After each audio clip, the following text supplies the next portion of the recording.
And finally, new rule, black people have to demand that white people stop culturally appropriating how mad they are about racism. It's great that Caucasians have finally joined the fight for racial justice in unprecedented numbers, but hating racism the most? You can't steal that. Elvis taking Little Richard's act, that was bad enough. Victor Sengby is an Oakland resident who put up small loops for footholds on trees in a local park for exercise and games. He says, out of the dozens and hundreds and thousands of people that have walked by, no one, has thought that it looked anywhere close to a noose. But Oakland's mayor, Libby Schaaf, wasn't going to let all that cheat her out of a chance to signal her virtue. She said these incidents will be investigated as a hate crime.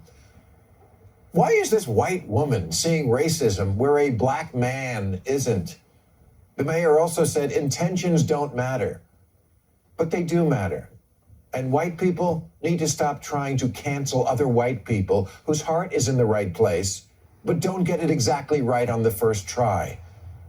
A few weeks ago, when everyone was posting a black square on Instagram, BuzzFeed wrote, "Influencers, it's a privilege to post a black square and then go back to your usual content." As opposed to what? Abandoning your life and just posting a black square every day? People got called out for not posting the square, then for just posting it without speaking out, and then for posting it and speaking out, but not voicing their support in the exact way that was said in the new Dakota ring. They were helping wrong. Ellen DeGeneres felt enough pressure so that she erased a tweet that said, "People of color in this country have faced injustice for far too long."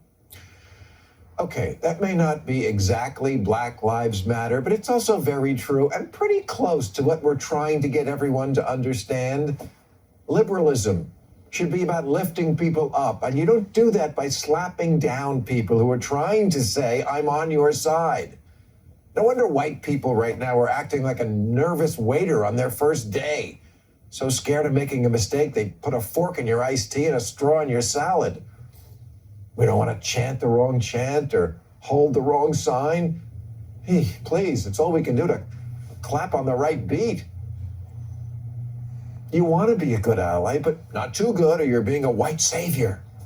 Use your voice, but don't make it about yourself. But speak up, unless it's your time to just listen.